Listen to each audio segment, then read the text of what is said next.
Hello, my name is Janet Barrie and I'm the current chair of the Society for One Place Studies. This talk is based on how geography can impact on our places and the family history. I'm a firm believer that what is in and under the ground has a marked influence on what happens above the ground, and so on the kind of lives our families led and on the records that life there has left behind. So for the next 15 minutes or so, we are going to consider this by means of a worked example. But first, a question. How does the fact that soil in my area is a kind of soft clayey loam relate to the fact that there were loom riots in my area in 1826? Well, listen on. But first, where are we? My one place study is Spring Hill, which is part of Rossendale in East Lancashire. Burnley is 8 miles to the north and Manchester 20 miles to the south. Preston 30 miles east and Halifax 12 miles west. We have no navigable water and it is 40 miles from the sea. The British Geological Society give a detailed description of the geology of each part of the UK. Their maps are copyright, so this is from 1820. The bedrock geology is largely millstone grit, but there are outcrops of the Pennine Lower Coal Measures Formation, which are shown as dark grey on that map.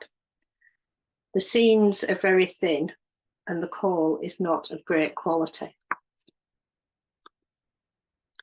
The British Geological Survey also do detailed descriptions of the soil, and in this case it says the soil depth is deep, the pH is moderately acidic, and the soil texture is a clay loam to a silty loam.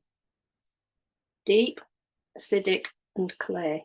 In other words, it doesn't drain, as this picture taken one wet November morning amply illustrates. So what's that got to do with my ancestors? Well, it means that the area is characterised by rain, wind, moss, bog and peat. And this picture shows bog cotton, which grows in peat bog in the uplands. It means it's poor quality pastoral land. There's no arable land, so there are not many ag labs in the area, and there are no hiring fairs. Nothing grows, so the land was used initially as a chase of the manor. By the 14th century, all the deer were enclosed in a deer park 1.5 miles away, and the land was used for cattle rearing, predominantly for oxen. Initially, there were a few dozen families running the vacary broods. Gradually, numbers increased as families encroached and the landowner realised he could earn more from rents than from cows. And this took place between the 11th and the 16th century. The land was still subject to forest law until 1507, however. The entries in the court roll are few and far between for the medieval and for the start of the early modern periods.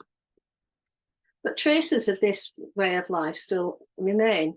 There was a system of summer and winter pastures, with the cattle being moved up the hill in the summer to allow the lower level land to be cropped for hay. And this map shows the summer and the winter pastures, summer in blue, winter in red, in the area around Spring Hill.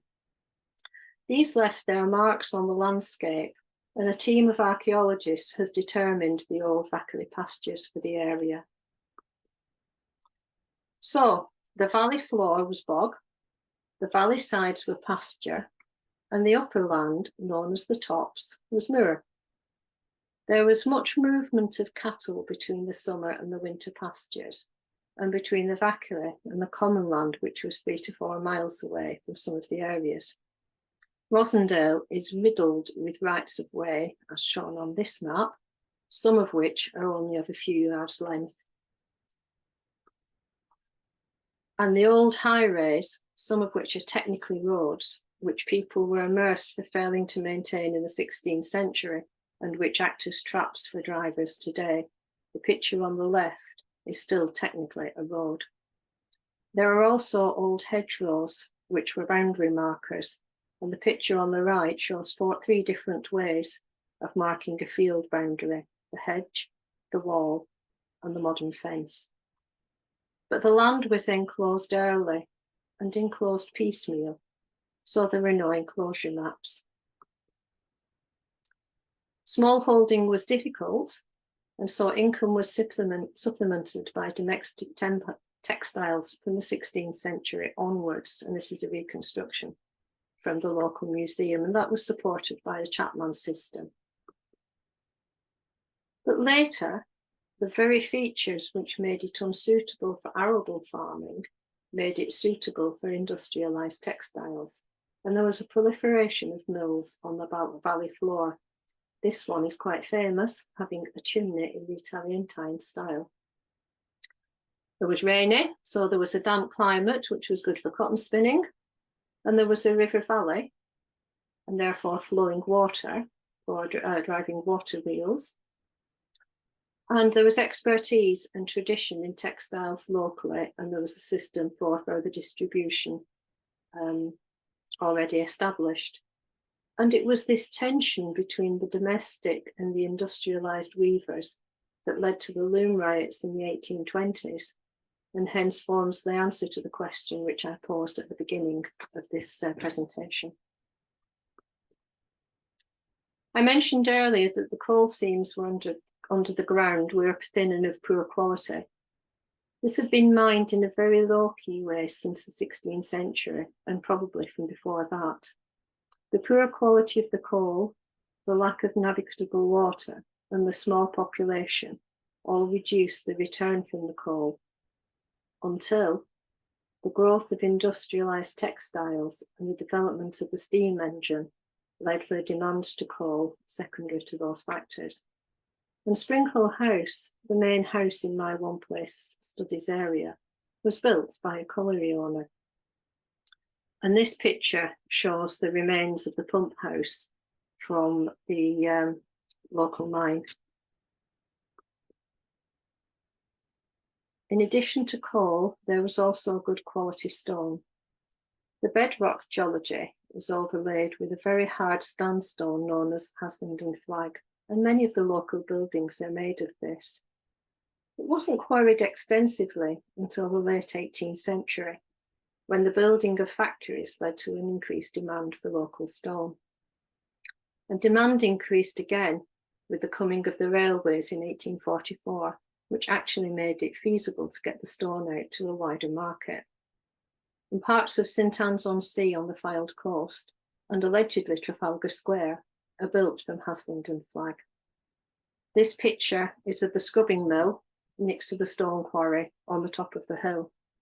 It also illustrates the point I made earlier about the climate having a lot of rain, and the hill isn't known as Hailstorm Hill for nothing. But once the resource, whether it's stone or coal, makes money, it becomes worth arguing over. And this is the introduction to a suit in Chancery over the ownership and the share of profits of Rossendale collieries. This is Mining History Gold Dust. It contains a list of the collieries in the group, the dates of opening, the annual production, the profits or losses of each, and a summary of how each of the mines was worked and its safety record. As time goes on, however, things have moved on. The mills have now been turned into housing, the quarries have been turned into sports sites, and the mine has been turned into a reservoir and associated land around that, and things have been repurposed.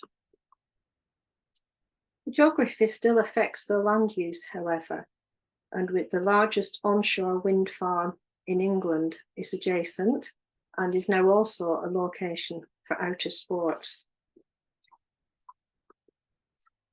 In summary, therefore, the records that we can access, that we consult, and from which we draw the information about our families, reflect people's behaviour.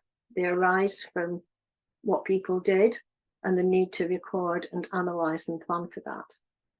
But people's behaviour reflects the land use, the things that grew or didn't grow, the things that were contained within the soil, the things that could be used to make money or support life. And the land use and the landscape reflects the underlying geography of the place.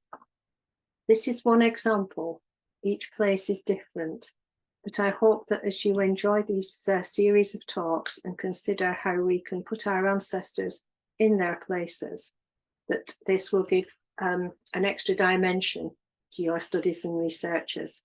Good luck and thank you.